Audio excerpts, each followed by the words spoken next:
Here's a quick update on the 70. I'm working on the cab. The cab's got a lot of details in it now, and it's just freshly painted on the inside, so yeah, there is a lot of overspray. But that was only on the first coat of paint. So I'm gonna sand it down on the outside. I think that's the final coat I'm gonna do on the inside. I don't need as much paint on the inside as I do outside. So I'm gonna paint the outside a few more coats of green, bring that down to a nice smooth finish, and then we'll add the yellow to it as well. So that's an update on that part. We've got more parts though. So my bench is a mess now. A mess of parts for the 70. Now this is the some of the doors, or one of the doors, some of the windows. I got more windows here. So I'm painting these with green, with Hunter Green, company that I used to work for used on their locomotives. They used Rust-Oleum Hunter Green, and I forget what yellow they used, but I was using old Caterpillar yellow. That's this very faded yellow here. But they don't make that anymore. What they do make is new Caterpillar yellow. So I'm going to switch to new Caterpillar yellow. I do like the way it came out here and how it contrasts against the Hunter Green. So that's what we're going to use going forward. So that problem's solved now. This is the rear headlight out of the 70. I'm going to reuse this. This other one here is off the 71, which hasn't been built to this point yet. I've only gotten to the point of painting the bezels, and as far as the bodywork goes, there's a whole lot of other work that's got to be done before I install those. But anyway, back on windows. These are the interior parts here. These are the parts that we'll show on the inside.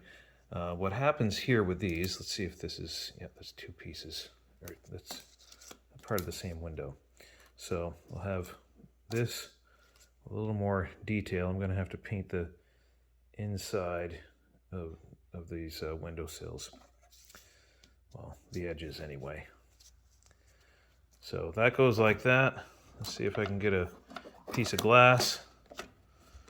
These do have glass. It's actually plexiglass. So let's see. See if I can find. I think, you know what? Let's grab a door. This door here. This is the window piece with the protective paper still on it.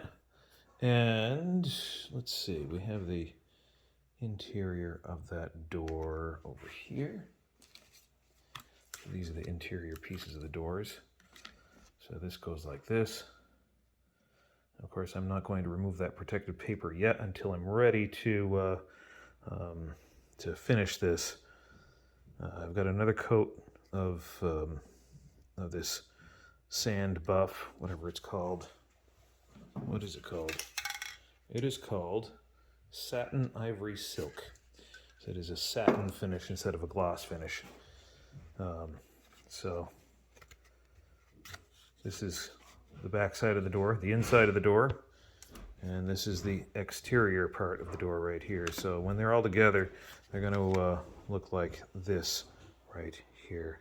Except the glass is going to be clear, of course. Well, I just went outside and shot another coat of paint on this. I did get the insides of the window trim. I'm trying to think of the name of it, but I'm drawing a blank.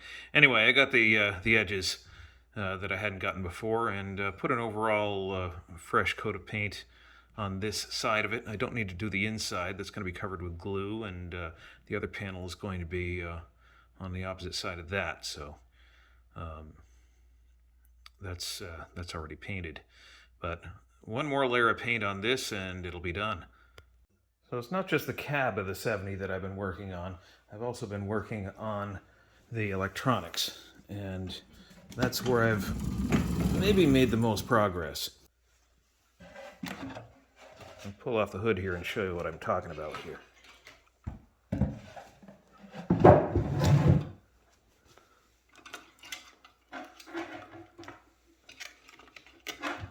So we'll pull the plug on this right here.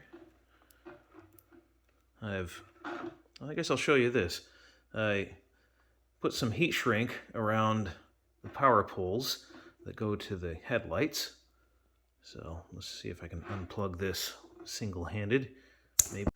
All right, I got that unplugged. Managed to shut the camera off at the same time. All right, so I got heat shrink around the power poles, and I added some power poles on the traction motor lead. Had to reroute that. I'm not willing to shorten this wire yet. Maybe I should have, but I didn't. But as you can see, I used heat shrink to secure the wires into the power pole, and on the other side that goes into the motor controller here, let's see if I can show you over here.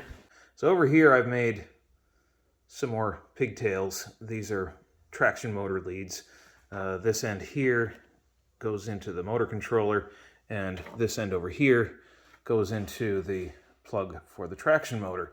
And the traction motor lead, the lead that comes with the motor, has a power plug on it, or it's going to. If it doesn't out of the box, which they actually don't out of the box, I have to put those on. So now I can plug and unplug these very quickly, and they always have the right polarity. So these are two more locomotives, traction motor leads here, ready to go. And they're pretty much identical. Standardized lengths, standardized materials, and all heat shrink together.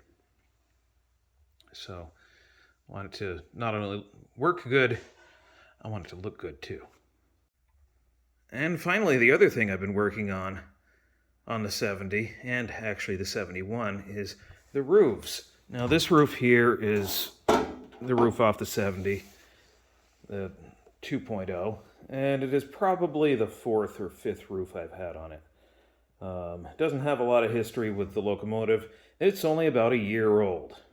Well, maybe 2 years old. It was built out of very light gauge sheet metal. Having a new one made out of 16 gauge steel, like this one here, which I destroyed by trying to silver solder some brass angle to it.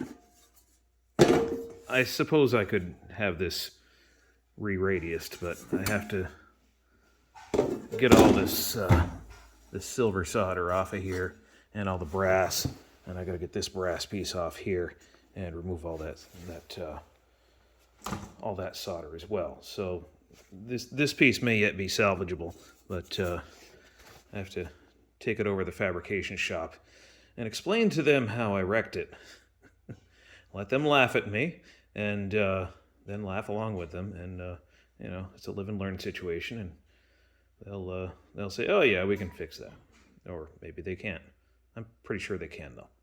So that's going to be the next piece. But I've got two of these that they're making brand new, and one of these they're making brand new, and I just have to add the pieces that lock the roofs onto the top of the roof of the cab, or onto the top of the cab. So there'll be some holes, I guess, in them. Unavoidable, I guess. Or maybe I'll weld some studs in them. I don't know yet. We'll figure that one out when we get there.